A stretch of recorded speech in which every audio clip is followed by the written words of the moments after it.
The Galactic Council chamber fell silent when Ambassador Threknall of the Varinthian Empire made his declaration.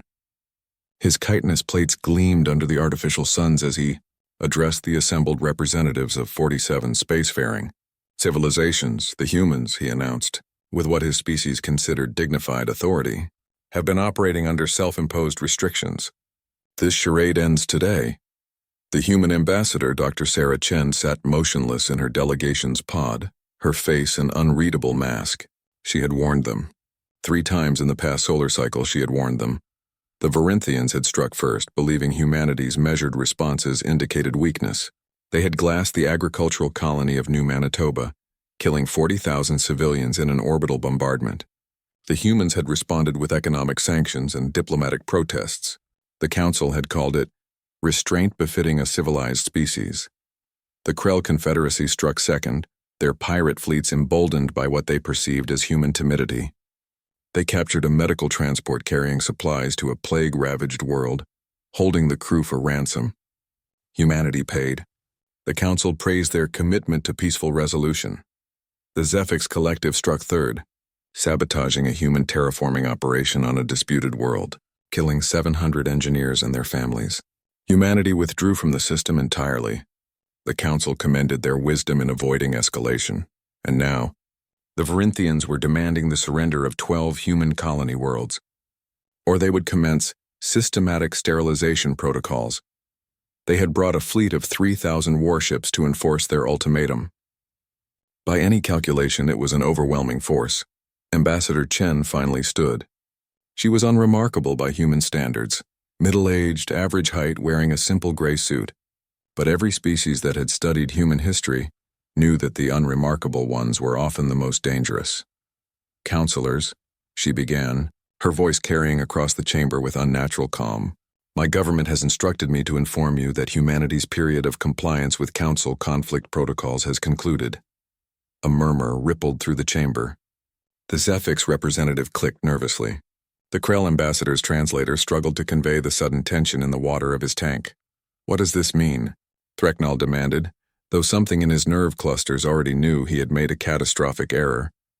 Chen smiled, and 17 species present would later describe it as the most terrifying expression they had ever witnessed. It means, Ambassador, that we've been playing by your rules. Fighting the way you fight, thinking the way you think. She paused, letting the weight of her words settle. We won't be doing that anymore. She activated her holo projector. The display showed Earth, not the garden world the Council knew, but a spinning nightmare of storms, tectonic violence, and crushing gravity. Atmospheric pressure readings appeared alongside casualty statistics from the planet's natural disasters. A single hurricane carried more destructive energy than most species' entire military arsenals. This is a Class 12 death world, Chen continued. The Galactic Standard considers Class 3 uninhabitable. Earth is rated at Class 12 not because it's the deadliest, but because that's where your classification system stops counting. New images appeared. Humans diving into water that would crush most species. Humans climbing mountains in air so thin that it would asphyxiate half the Council. Humans sprinting across terrain in gravity that would cripple a Varinthian. Humans eating compounds that were classified as industrial toxins by 70% of known species. Everything on our world is trying to kill us, Chen said softly. The weather, the animals, the plants, even the microscopic life. We spent 300,000 years fighting for survival against an entire planet that viewed us as prey. We didn't win that fight by being fair. We won it by being absolutely relentless.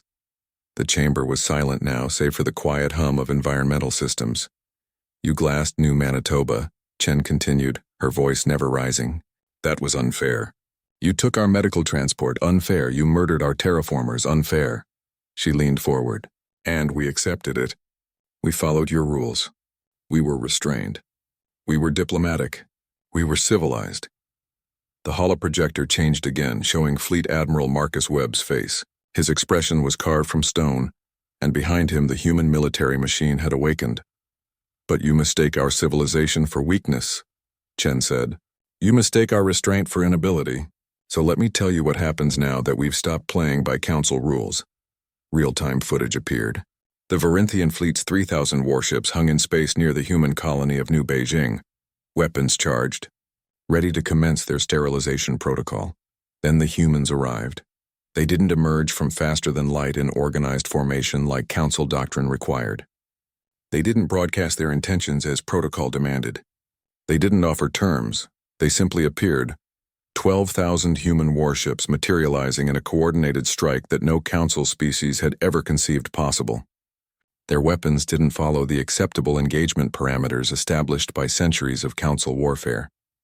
Instead, they used every advantage their Deathworld evolution had given them. Kinetic weapons accelerated to percentages of light speed. Biological agents specifically engineered to target Varinthian neurology. Cyber warfare packages that turned enemy ships into tomb vessels before their crews even knew they were under attack.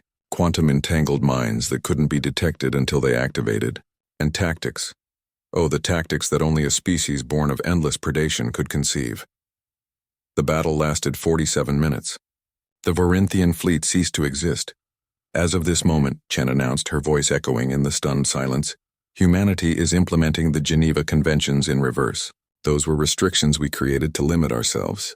Every weapon we banned, every tactic we deemed too brutal, every strategy we considered too cruel for use against each other, those are now on the table for any species that attacks us.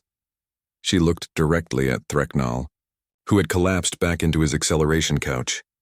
You wanted to see what Deathworlders can do when we stop being fair? Chen asked. Congratulations. You're about to become a cautionary tale that every species will remember for the next 1,000 generations.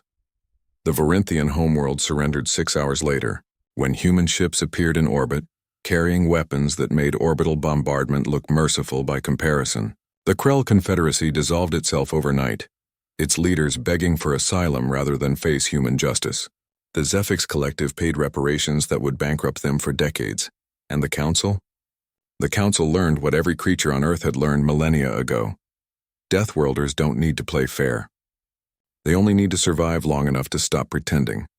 Dr. Sarah Chen returned to her seat, adjusted her simple gray suit, and poured herself a glass of water, a substance that would be mildly toxic to half the species present. The age of humanity's restraint had ended. The age of humanity's honesty had begun, and the galaxy would never be the same.